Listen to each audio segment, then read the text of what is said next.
자, 회의관리 2급 문제 11번부터 20번까지 한번 보겠습니다. 자, 회의관리 2급 문제 11번입니다. 다음은 주식회사 3일에 단기말 상품 재고와 관련된 자료입니다. 주식회사 3일이 결산시 인식해야 할 재고자산 평가 손실을 계산하면 얼마인가 입니다. 이거 감모 아닙니다. 평가예요. 그래서 평가 손실이고요. 평가 손실을 할 때 하는 방법은 시가 금액과 원가 금액을 비교했을 때 원가 금액만큼 더 많은 경우 그에 따른 차익만큼 재고자산 평가 손실로 처리합니다. 이렇게 처리해요. 그러면은 장부 수량과 실제 수량에 해당하는 부분에 5개만큼 해서 2,000원을 적용하면은 만원이다 이렇게 생각하면은 답이 틀리죠. 왜냐? 이거는 감모 손실에 대해서 묻는 문제예요. 그래서 이렇게 찾는 방법이 아니에요. 평가 손실은. 평가 손실은 이거에 대해서 이제 보는 겁니다. 밑에 거. 취득 단가가 2,000원, 원가가 2,000원이고 순실현 가능 가치가 1,900원 나왔어요. 시가예요. 그러면 어느 게 더 커요? 원가가 더 크죠. 근데 반대로 시가가 더 크면은 재고자산 평가 손실이 성립을 안 해요. 근데 이 문제에서는 시가보다 원가가 더 높기 때문에 나머지 차액 100원에서 몇 개만큼 해주면 돼요. 실수량을 해줘야 돼요. 그래서 얼마? 145개. 그래서 얼마예요? 14,500원이 되는 거예요. 이렇게 됩니다. 그렇기 때문에 14,500개가요. 14,500원이죠. 그래서 이게 이제 재고자산 평가 손실이 돼요. 그래서 이에 해당하는 정답 몇 번이에요? 11번에서 답은 그렇죠. 3번으로 체크해 주시면 되겠습니다. 자, 회의관리 2급 문제 12번입니다. 회사가 다음과 같은 성격의 유가증권을 보유하고 있는 경우 기업 회계기준상 분류로 가장 옳은 것은 입니다. 자, 1번 한번 봅시다. 채무증권이다. 만기 및 상환금액이 확정되어 있다. 사실 1번은 니은은 모르더라도 기억은 어느 정도인지 딱 감이 잡혀요. 그리고 디귿. 만기까지 보유할 적극적인 의도와 능력이 존재하지 않는다. 이 뜻은 뭐예요? 만약에 존재한다고 하면은 여기서 답이 나왔죠. 뭐예요? 만기 보유 증권이에요. 근데 적극적인 의도와 능력이 존재하지 않는데요. 그럼 뭐예요? 그렇죠. 매도하는 증권을 봐야 돼요. 사실 이 부분은 많이 틀렸을 거예요. 만기 보유 증권 아니면 뭐지? 이러면서 이렇게 생각할 수도 있고 LI 모이겠다 그러면서 만기 보유 증권 체크하는 경우도 있을 거고 이렇게 이제 볼 수도 있죠. 그렇기 때문에 단기간 내에 매매 차익 목적으로 취득하지 않음. 그럼 단기 금융 상품은 아니에요. 단기 매매 증권도 아니에요. 둘 중에 하나죠. 그러니까 만기 보유 증권은 만기일까지 보유를 하겠다는 의미고 매도하는 증권은 채무 증권으로 불리더라도 만기 보유 증권이 안 하겠다는 의지예요. 그렇기 때문에 이에 해당하는 부분 몇 번? 12번의 답은 2번으로 체크해 주시면 되겠습니다. 그래서 만약에 만기까지 보유할 의도와 능력이 있다면은 그때는 만기 보유 증권으로 해주시면 됩니다. 자, 회의관리 2급 문제 13번입니다. 주식회사 서울은 2021년도 3월 5일에 주식회사 부산의 주식 100주를 공정가치인 100만원에 취득하고 매도 가능 증권으로 분류하여 회계 처리하였으며 2021년도 10월 31일자 계속 보유 중이다. 그러니까 이 뜻은 뭐냐면은 내가 100만원에 투자를 했고요. 투자를 했고 장투 목적으로 해서 매도 가능 증권으로 처리를 했는 거예요. 100만원에 투자를 한 거예요. 그래서 2021년도 12월 31일자에 계속 보유 중이고 그래서 이 주식의 2021년도 12월 31일자 공정가치가 120만원이다 라는 경우 결산 수정 붕괴로 가장 올바르지 않은 것은 입니다. 자, 한번 볼까요? 일단은 20만원의 가치가 증가해요. 그래서 회계 처리할 때 어떻게 하면은 차변에 매도가능 증권으로 회계 처리해요. 그래서 얼마냐면은 20만원 이렇게 처리하고요. 그럼 대변에는 뭘로 하면 돼요? 매도가능 증권 처분이에요? 평가예요? 그렇죠. 결산시는 평가란 거기 때문에 평가이익 20만원으로 처리하면 돼요. 여기서 중요한 부분은 평가이익의 매도가능 증권은 수익이 아닌 뭐예요? 자본으로 처리해야 되는 부분이 해당이 돼요. 그렇기 때문에 당기순이익은 영향을 주지 않습니다. 그 다음에 자본 잉여금에 영향을 주지 않는 것도 맞아요.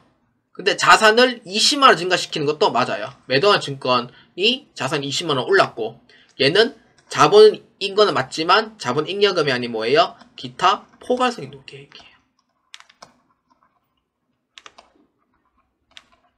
이렇게 돼요. 기타 포괄성이 계획. 그래서 2번이 답이 맞는 게 이 이유가 되는 거고 3번은 당기순이익 20만원 증가시킨다? 아니죠. 실제적으로 당기순이익 증가시킨 건 없어요. 근데 전체적인 자본은 증가해야 안 해요? 전체적인 자본은 증가하는 셈이 되는 거죠. 그래서 이에 올바르지 않은 거 몇 번? 3번으로 체크해 주시면 되겠습니다. 그래서 이 문제의 핵심은 이 부분 매도하는 증권 평가이익이 자본이라는 점 잘 기억해 주시길 바랍니다.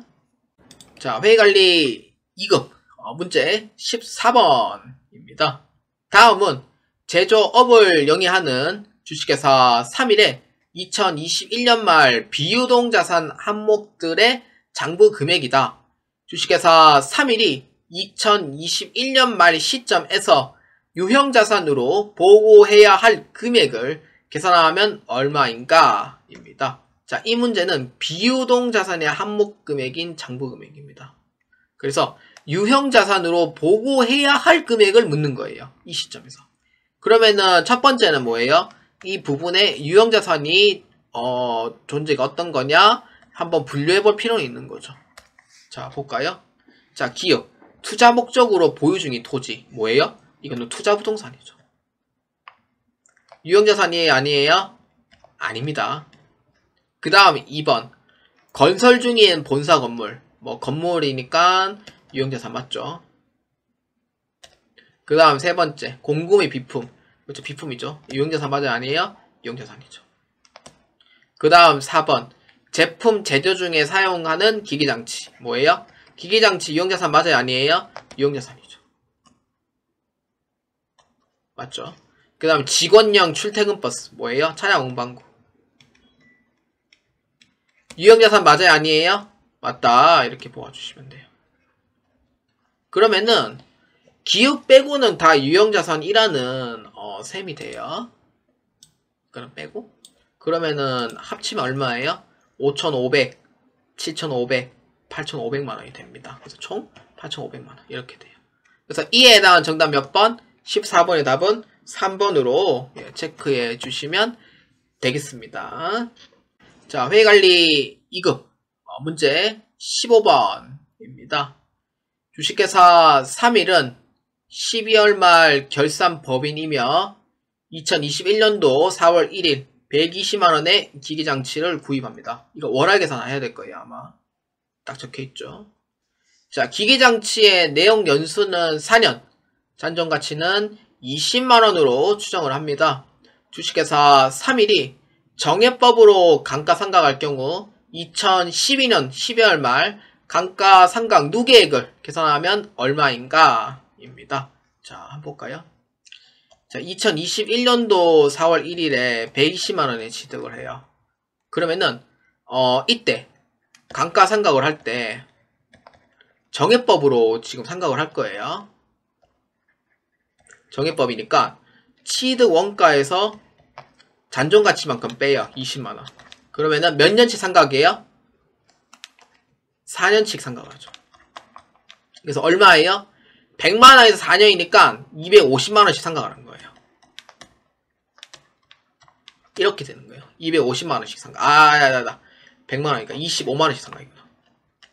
죄송합니다. 25만원씩 상각이고, 자, 이렇기 때문에, 그러면은, 이렇게 되는 거죠. 일단은, 2021년도 4월 1일이니까, 12월 말까지 했을 때, 25만원씩 상각이 돼야 안 돼요? 안 되죠. 이거는 1년치 금액이니까, 내가 보유하고 있는 그 기간만큼만 비용을 따져야 돼요. 그래서 몇 개월? 9개월입니다. 9개월만큼 이렇게 해줘가지고 비용을 측정해주면 되고, 그 다음에 2022년도, 2023년도 1년, 2년, 3년 해당이 되죠. 그렇기 때문에 그 다음에 1, 2, 3, 4 맞네. 그럼 22, 23년도는 정확하게 25만원씩 상각을 해주면 돼요. 상각을 하면 되죠. 그러면 50만원 나오죠. 그 다음 2024년도 아마 2025년도에 상각이 끝날 거예요. 12월 말자.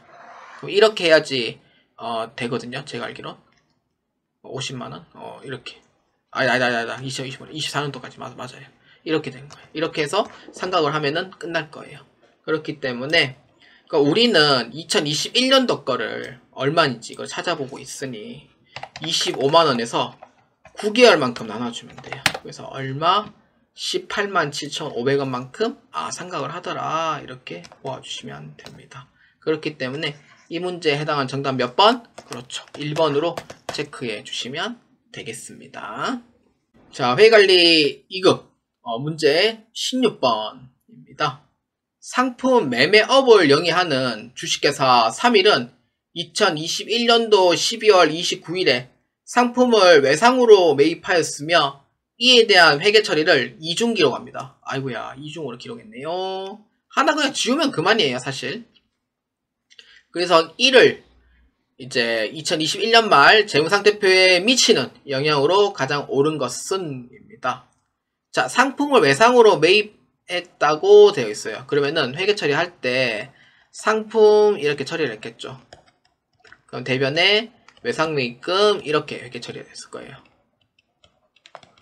그러면은 거래 판례서 중에서 이렇게 봤을 때 자산의 증가와 부채의 증가가 돼요. 사실 기록을 했으니까 사실 이거는 과대계상이 되죠. 근데 어떤 경우에요? 이중으로 처리한 거죠. 이중으로. 그러면 어떻게 돼요? 이 계정 과목을 똑같이 기록을 했다는 의미가 돼요. 그러면 뭐예요? 기록을 만약에 안 했다 하면은 과소지만 기록을 했잖아요. 그럼 뭐예요? 과대가 돼요. 둘 다 과대예요. 그렇기 때문에 16번의 답은 3번 둘 다 과대 현상입니다. 왜냐? 장부의 기록을 이중으로 다 해놨기 때문에. 그래서 자산도 과대, 부채도 과대 이렇게 됩니다. 그래서 이에 옳은 거 몇 번? 3번으로 체크해 주시면 되겠습니다. 자, 회의관리 2급 문제 17번입니다.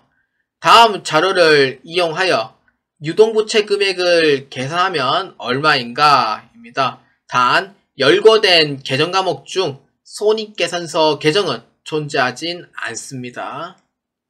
자, 유동부채 금액입니다. 이렇게. 자, 그러면은 여러분들이 유동부채에 해당하는 계정 과목을 찾는 게 더 빠르냐? 아니면은 하나씩 보면서 하나씩 제거하는 게 빠르냐? 자, 이 여러분들의 스타일에 맞추면 돼요. 자, 여기에서 유동부채가 아닌 걸 한번 찾아봐요. 자, 미수수익 자산이죠. 가수금 부채죠. 유동부채. 지급어음 유동부채. 미지급금 유동부채. 예수금 유동부채. 장기차입금 뭐예요? 비유동부채. 선수수익 유동부채. 가지급금 뭐예요? 유동자산. 사채는 뭐예요? 비유동자산. 선급비용 뭐예요? 유동자산에 해당이 됩니다. 그래서 이거를 다 제거를 하면서 남는 금액들을 다 더해주면 돼요. 자, 그렇기 때문에 가수금은 얼마? 1,000원. 지급어음 1,500원. 미지급금 1,500원. 예수금 1,500원. 선수수익 1,000원.